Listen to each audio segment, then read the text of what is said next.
The Michigan motor vehicle laws, including the laws that require you to carry insurance, that require your vehicle to be registered, and require that registration to be current, do not run in violation of any right to travel under the Constitution or the United States Supreme Court decision that you have cited. In fact, Michigan courts have held that essentially the right to travel means the right for you to move from A to B, not the right for you to travel from A to B under your most convenient way.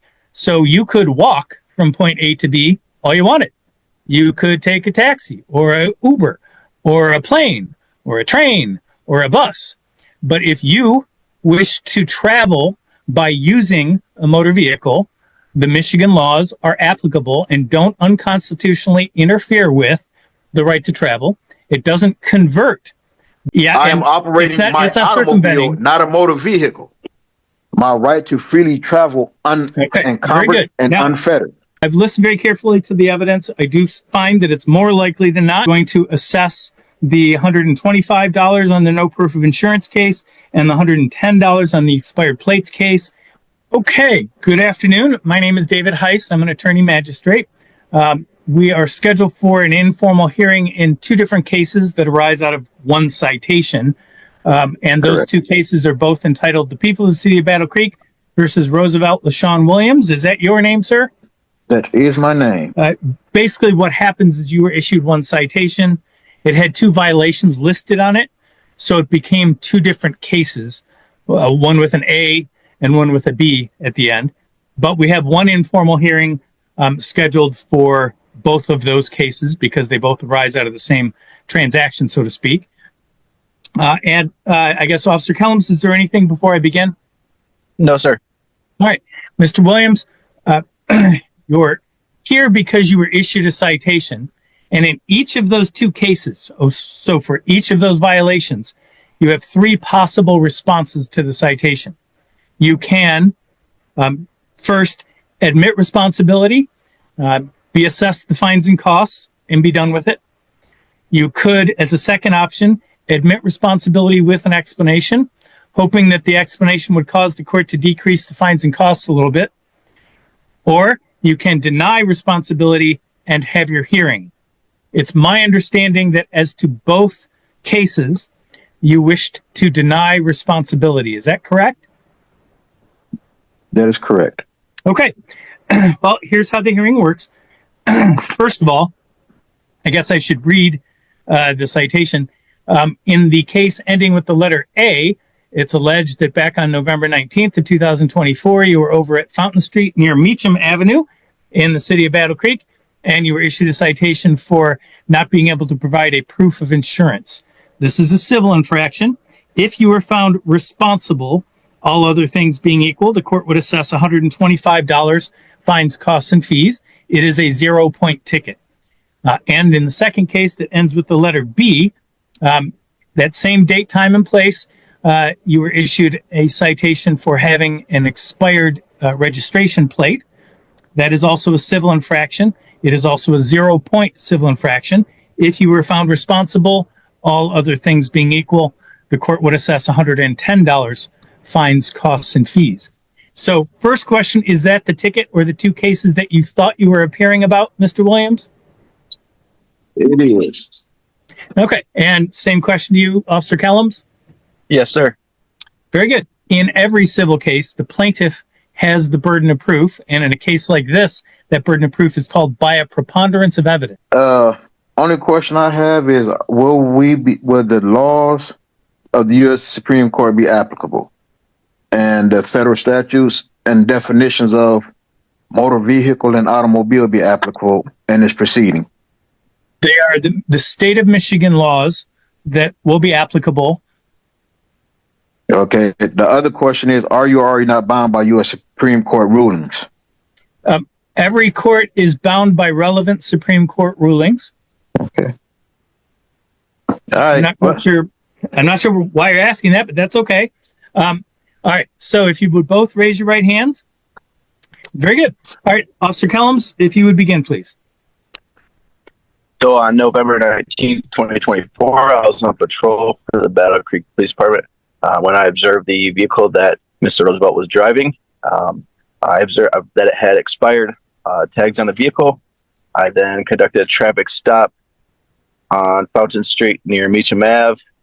Found Mr. Williams to be driving the vehicle, where I issued him the citations. When speaking with Mr. Williams, he could not provide insurance, and his tags were expired. Okay. Do you happen to know when they expired? I do not off the top of my head, sir. Okay. What made you think they were expired? The wrong color and the wrong year on the plate itself, or some? Yes, sir. Yes, sir. All right. Did Mr. Williams say anything to you during the stop about having insurance or not having insurance, or anything about the tags on the plates, anything like that? He informed me that he did not have to have insurance due to that he was traveling, and to drive a vehicle, you don't have to have insurance. Something regarding Supreme Court. That's about all he said. Okay. All right. Do you want me to consider anything else at this point, Officer Collins? No, sir. Okay, Mr. Williams, could you hear Officer Collins' testimony? Yes, I heard his testimony. Very good. Thank you for your patience. What do I need to know, sir? Okay, I did inform Officer Kelly that I am not operating a motor vehicle, but I am operating an automobile. I did inform Officer Kelly of the ruling of Rodriguez v. Ray Donovan, U.S. Department of Labor, 769 Federal 2nd, 1344, where the U.S. Supreme Court's decision has ruled that all codes, rules, and regulations are for government authorities only and not for human creators. In accordance with God laws, all codes, rules, and regulations are unconstitutional and lacking due process. All right, I'm going to interrupt you just for a second. Are you telling me that a case at 769 Fed 2nd, 1344 indicates that all laws are unconstitutional? All codes, rules, and regulations. Yes, sir. Rodriguez v. Ray Donovan. And if I'm not mistaken. And you said that was Department of what? U.S. Department of Labor. Okay. U.S. Department of Labor doesn't publish decisions in the Fed 2nd. Can you tell me a little bit more about the case? What was that issue in the case? It was regarding what we're discussing here, the requirements of a driver's license and the need when it's required to have one, stating that when you're not operating commerce, to which I informed the officer that I am not operating commerce as stated in USC 18 USCA 31 paragraph A6, states that a motor vehicle, the term of motor vehicle meaning every description of carriage, conveyance, propelled or drawn or mechanical powered and used for commercial purposes. This is what Title 18 USCA Section 31A6 states or defines as a motor vehicle, to which I am not operating in commerce. I'm not using for the purposes of that particular chapter of the United States Code. It would not control what happens in terms of the Michigan legislature defining in Chapter 257 what a motor vehicle is, and an automobile under Michigan law is a motor vehicle. But okay, continue. It's a motor vehicle, which is described as anything, even by the Michigan compliance statute of 751, which you just stated, is determined as something that's transporting goods, which I'm not transporting goods. I understand your position, and I can tell you that position doesn't happen to be legally correct. But go ahead. So you're basically stating that there's a misinterpretation of what's in black and white? No, I'm telling you that you have misinterpreted the application of 18 USC 31A6 and 769 F second or Fed second 1344. Okay, but well, I see what I've heard your argument. So there will be no further arguments, because I see that you're not going to agree to, because like I said, when I've given it to you, the cases where they're like Shapiro v. Thompson, where the U.S. Supreme Court has said that a driver license is not a requirement, that you're trying to convert a right into a privilege. to which is covered by Article 1, Section 8, to which I'll ask you this. Is that right, the right to travel? that is a right to travel, convey, however you want it, by the U.S. Constitution. What you just told me was that somehow but regardless, am trying to convert a right into a privilege. Now, the question I have for you is, what right has been converted to a privilege? My right to freely travel encumbered and now, unfettered. I will ask you this. How is your right to travel removed by receiving the citation? By trying to require me to have a license to operate a automobile, which is my private vehicle. Okay. All right. Is there anything else you want me to consider? No, sir. All right. Well, I can tell you this. The Michigan motor vehicle laws, including the laws that require you to carry insurance, that require your vehicle to be registered, and require that registration to be current, do not run in violation of any right to travel under the Constitution or the United States Supreme Court decision that you have cited. In fact, Michigan courts have held that essentially the right to travel means the right for you to move from A to B, not the right for you to travel from A to B under your most convenient way. So you could walk from point A to B all you wanted. You could take a taxi or an Uber or a plane or a train or a bus. But if you wish to travel by using a motor vehicle, the Michigan laws are applicable and don't unconstitutionally interfere with the right to travel. It doesn't convert the right to travel into a privilege. You are not denied the right to travel.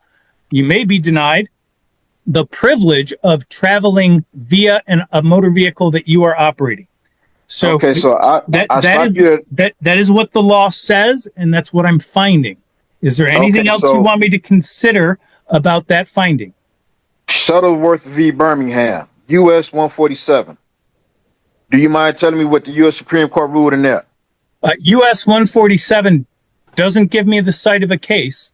That's an incomplete site of a case. Okay. It was Shuttle. And if you wish me to consider the case, why don't you tell me what was at issue in the case and what year it was decided? I said Shuttleworth v. Birmingham, U.S. 147, 1969, where it says U.S. 147 is not a complete cite. The way you cite to a case is by name and then volume number and then the name of the publication and then the page number. So, for instance, when you said 769 Fed 2nd 1344, what that means is volume 769 of a book or volumes called the Federal Reporter, 2nd edition, at page 1344. So when you're asking me about this most recent case that you've talked about, what you said was US 147, I think. That's not the citation to a case. So you're going to have to tell me more about that case. Who were the parties to that case, and what issue was before the Supreme Court in that case? Okay, so you didn't hear me cite the name of Shuttleworth v. Birmingham? I heard you say the name. That doesn't tell me what. That's not a complete cite of the case. All right. Do you not have the documents that I filed when I filed to say that I want to have an informal hearing? The affidavit that writes that my there are documents that have been scanned into the court that you dropped off. Okay. So from those documents, why don't you tell me the proper citation for Shuttle versus Birmingham? Okay. Traffic infractions are not crimes, blah, blah, blah. Person faced with. Okay. Right. Traffic infractions are not crimes. That's absolutely correct. They are civil infractions for a reason. I was reading from a different case, but the case that I'm citing from states that no license necessary to drive an automobile on public highways, streets. No license is necessary. The word operator should not include any person who solely transport his own property and who transport no persons or property for hire. Where's that citation from? Okay, I just appeal it, and that way I can make sure all citations are. It's fine. I mean, the idea is I can't look up what you're telling me, right, without a Okay. proper citation. So you can read. I mean, for all I know, and I don't mean this, I'm using a farcical example. You know, for Okay. all I know, you're quoting the municipal court in Honolulu, Hawaii, which has no Right. jurisdiction over Michigan. It's right? understandable. I don't Okay, know. so I would cite Payne v. Massey, 196 Southwest 2nd, 493, Texas, 273. Okay. Well, and I can tell you that Texas law, a court interpreting Texas law, that decision wouldn't be controlling on a Michigan court. But that's fine. I think I understand where you're going. If you want, I don't need to consider anything else. I'm just asking you, is there anything else Okay, well, you want to present to me? if you're not going to consider anything else, then we can proceed on to your ruling, of which I know you're going to find. So, and like But I said, no. like you said, I have a right to appeal it. So, Yeah, and I'm willing to listen. If you're going to quote something, I need to know what you're quoting, and I need a proper citation so I can look it up myself, right? Because otherwise, people could just run around quoting Mickey Mouse if they wanted. right. Okay. So Nothing against you. So the question to you is, what else do you want me to consider at this point that you haven't yet told me? Okay. Zobel v. Williams, 457 US 55. And why are you citing that case? What is it telling me? Because it states that, let me see the above, blah, blah, blah. To travel unencumbered and fettered on common public way or highway, which is their right to so do. Absolutely. Held that the right to travel is constitutional protected. Yes, it is. So it don't. Anything else you want me to consider? No, sir. No, sir. Nope. Nope. No. No. No. Okay. I have no problem telling you have the right to travel. I have no problem telling you have the constitutional right to travel. All citizens do. No doubt about that. One But question. Is there a difference between a motor vehicle and an automobile? Is there a difference? Yes. All Okay, automobiles so- are motor vehicles, but not all motor vehicles are automobiles. Okay, so is my automobile not my private personal automobile that's not being used in commerce? I would have no idea the use of your motor vehicle, and it's not relevant to me for the purposes of deciding whether you're responsible for these civil infractions. Okay. Well, I have nothing else for you to consider. Well, very good. I'm letting you know the law does not make a distinction between your using the vehicle for personal reasons or you're using the vehicle for commercial reasons when your registration plate is expired and when you fail to show proof of insurance. Both of those are required. The MCL language. Both of those are required under Michigan law for anyone operating any motor vehicle. That's what I can tell you. So, correct. If you a motor vehicle to which I am not operating a motor vehicle, and this is what we are trying to, I guess, circumvent. Yeah, I am operating my automobile, not a motor vehicle. I can tell you that an automobile is considered a motor vehicle under the Michigan Motor Vehicle Code. So that's fine. Is there anything else you want me to consider? Nope. Very good. All right. So I've listened very carefully to the evidence. I do find that it's more likely than not that when you were required to by Officer Kellums at a traffic stop show proof that your vehicle was insured, that you failed to do so, and that it is more likely that your not your operator's license, I'm sorry, the registration plates on the vehicle were expired. So I'm going to assess the $125 on the no proof of insurance case and the $110 on the expired plates case. What I'll do is I'll type up 2 judgments. I'll be sending them out to you. I believe we have your current address, but I'm going to confirm that the address that you want things sent to, Benton Harbor 49022. Is that correct? That is the address. I don't know where the other address is coming from, but that is my address. Well, I don't know what other address you're speaking of, but that's the address the court now has for you. So both of those judgments, I'll go out in the mail on Monday. And so it'll take, a couple days to get to you or whatever, but you should have copies of them. Certainly, I would say by the end of next week. If you don't, you can always come to the court and obtain a different copy, or you can call the court, and if they have to, they can try to email one to you, but they'll go out in the mail on Monday. And what I'll do is I will put February 14th as the date that those payments are due. 14th of this year. All right. Thank you both for your time and patience. You're all set. Have a very good day. Thank you, sure sir. You will. too. You too.